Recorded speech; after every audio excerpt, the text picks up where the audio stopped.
அதிபதி திசையில் 8ஆம் அதிபதி புத்தி கெடுதலை மட்டும்தான் தருமா? இப்போ நீங்கள் சொன்னதுக்கு நான் அப்படியே ஒரு எக்ஸாம்பிள் சொல்லலாம். விதிவிலக்கான அமைப்புகள். 6ஆம் பாவகாதிபதி திசை, 8வது பாவகாதிபதி புத்தி. பாருங்க, கடக லக்னம்,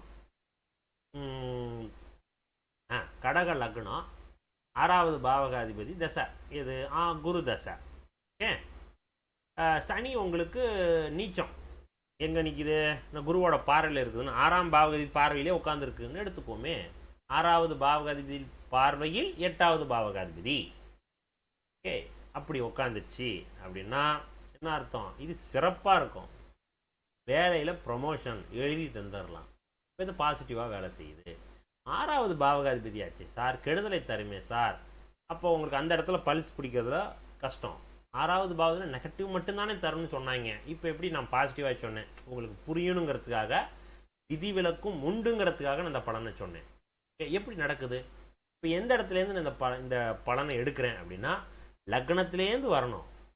கடக லக்னத்துக்கு 6வது பாவகாதிபதி குரு நண்பருங்கிறதுனால ஃபஸ்ட்டு கெடுதலை தரமாட்டார். அந்த 6ஆம் இடத்தின் பாசிட்டிவான பலனை தான் முதல்ல தருவார். வேலையை கொடுப்பார், வேலையில் முன்னேற்றத்தை கொடுப்பார். சரி, 8ஆம் பாவகாதிபதி அப்போ கெடுதலை தான் தரணும், வேலையில் டிஸ்டர்பன்ஸ் கொடுக்கணும். அவரும் குருவோட பார்வையில் உக்காந்துட்டார் அப்படிங்கும் பொழுது வேலையில் பிரச்சனை கொடுக்க மாட்டார், முன்னேற்றத்தை கொடுத்துருவார். ஓகேவா? அதனால் இந்த மாதிரி விதிவிலக்குகள் உண்டு. சரிங்க, அடுத்தது வேற. பாண்டிபாலன், வணக்கம் குருஜி. ராகு திசை கேது புத்தியில் திருமணம் செய்யலாமா? ராகு திசை கேது புத்தியில் ஏன் பண்ணக்கூடாது? எந்த அடிப்படையில் எப்படி உட்காந்துருக்குங்கிறதான் பார்க்கணும். ராகு காலம் சில பேருக்கு சிறப்பாக இருக்கும் சார். ஏன் ராகு சிறப்பாக உட்காந்துருந்தான்னு நல்லா இருக்கும்னு அர்த்தம். சரியா? கடக லக்னத்தில் ராகு 11ஆம் இடத்தில் சந்திரனோட சேர்ந்து குருவோட பார்வையில் உட்காந்துருக்குது அப்படின்னா ராகு சுபத்துவமாகி அதிக பலமாக நிற்கிறாரு. ராகுக்கு பிடிச்ச வீட்டில் ரிஷபராசியில் உட்காந்து நிற்கிறாரு. அப்போ அவருக்கு ராகு நண்பராகிடுவார்.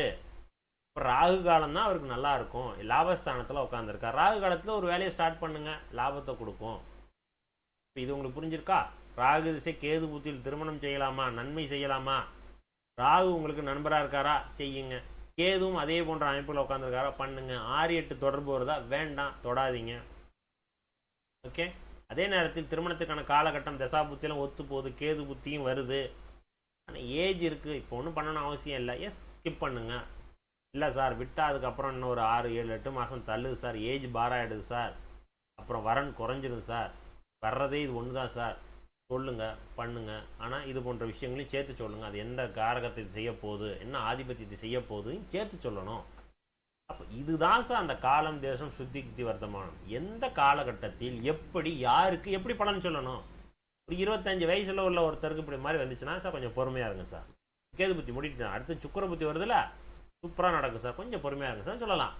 வர்றவரே 35 வயசுக்கு மேலே வர்றாரு, இப்போ தான் சார் ஒரு பொண்ணு வந்து நிற்கிது சார், மேரேஜ் பண்ணலான்னு ஓகேன்னு சொல்லியிருக்காங்க சார், இப்போ சரிப்பட்டு வராதுங்க, சுக்கர புத்தி வரும் சார், அடுத்த வருஷம் வரட்டும் சார் அப்படின்னா அவங்க டாட்டா காட்டிட்டு அடுத்ததுக்கு போயிடுவாங்க. அப்போ என்ன பண்ணணும்?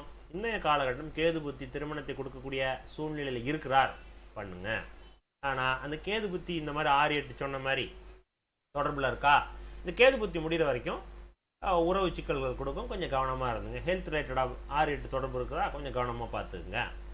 சரிங்களா? அண்டர்ஸ்டாண்டிங் கொஞ்சம் குறைவாக தான் இருக்கும். அதெல்லாம் பெருசாக பூதமாக ஆக்கிடாதீங்க. இதெல்லாம் சொல்லி அந்த திருமணத்துக்கு வழிவிடணும். சரியா? நன்றி. அடுத்ததாக